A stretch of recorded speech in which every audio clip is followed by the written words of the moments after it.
What's up, you guys? Today we are going to be talking about a major win for the Tar Heels. First ranked win of the season, although it will not be ranked after tomorrow whenever the rankings come out. But right now, it's still considered a ranked win. Tar Heels getting the win 31-41. And for example, if you're curious, 14 of those Miami points came in the fourth quarter. So it was pretty much a blowout the entire game. Miami was able to kind of show up towards the fourth quarter and kind of punch it down our throats, but it was kind of over. The third quarter lasted forever. Tar Heels putting up 3 touchdowns in the fourth quarter. Just absolutely insane. We'll start with Miami stat-wise, but just kind of give you an overview of the game. First half, Tar Heels kind of start slow.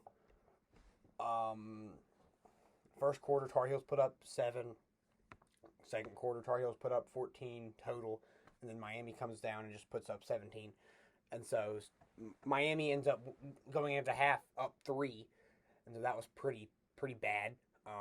But we were able to shut them out in the third quarter defensively with a couple picks and a couple fumbles, stuff like that. Able to get the ball, absolutely amazing.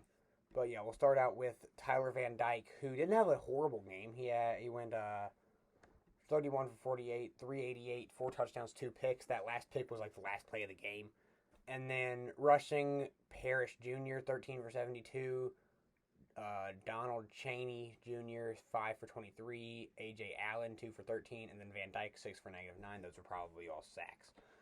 Receiving, Jacoby George, 6 for 125, 1 touchdown. Xavier Restrepo, 11 for 96. Brashad Smith, 3 for 90. Isaiah Horton, 4 for 52. Colby Young, 2 for 17. Tyler Harrell, 1 for 7. A.J. Allen, 2 for 4. Henry Parrish, 2 for -3.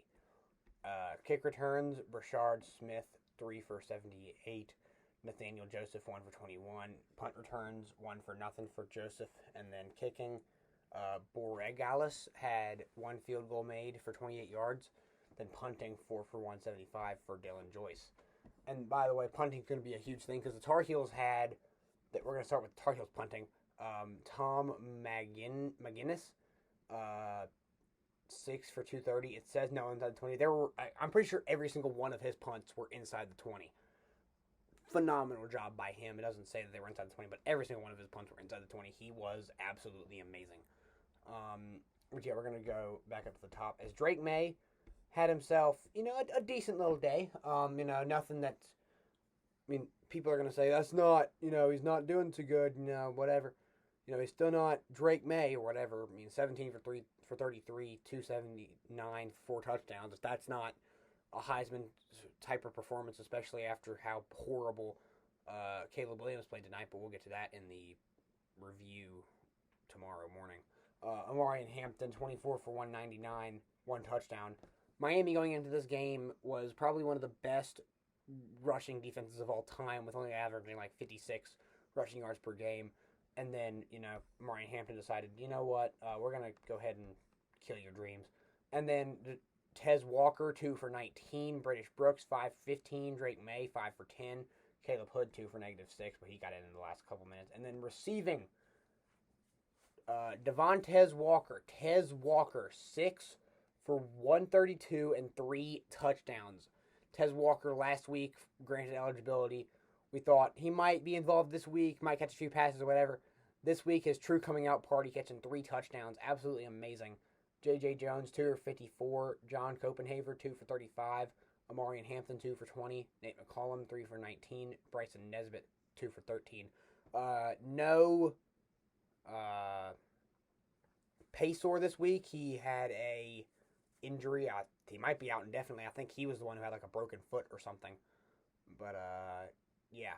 And the kick returns, Nesbitt, 1 for nothing, and then Walker, 1 for nothing. Punt returns, Huzzy, 1 for 1. Burnett kicking, 2 for 2. And then we already mentioned the punter, Tom McGinnis.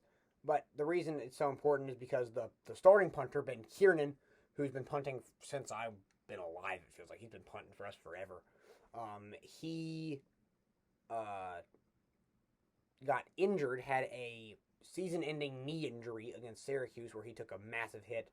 So that really does suck, but we're in good hands with Maginus, man. Good gracious, what a phenomenal game for the Tar Heels. So Tar Heels come out next week and play Virginia. So we have a very favorable 2 or 3 games. The next 3 games: Virginia, Georgia Tech, and Campbell. At home against Virginia, I believe. Yeah, home against Virginia, at Georgia Tech, home against Campbell, and then home against Duke. That's the one I'm worried about. Home against Duke, and then away at Clemson. So of course you still have those 3 kind of cupcakes, or expected to be cupcakes. Again, you can't sleep on anybody, but those are games that we are expected to win. And then at home against Duke, at Clemson, and at NC State. So again, everybody was kind of talking about at the beginning of the season as those last 3 games being the gauntlet of our season, but especially after Clemson having a not so great season, NC State not looking so great. Again, you can never sleep on NC State; they're a rivalry game. But that Duke and Clemson, NC State, again, that's what I've been looking at all season. Like, are we going to be able to do this? And right now, from the looks of it, North Carolina, in my eyes, controls their own destiny. Well, I don't know about that, because I think you're going to need a couple of really good teams to lose. I think you've got Oregon lost, so that's big. USC lost, that is massive. And then there's already one team, you've already got some teams with 1 loss who are currently ranked above us, but you've got, Bama. There's just some teams right now that's like, all it takes is, if we win out, I don't see us not making the college football playoff. Of course, we still have to win the ACC championship game, which would be against Florida State as of right now, because again, Louisville lost, so that's big. So it's crazy because Duke plays.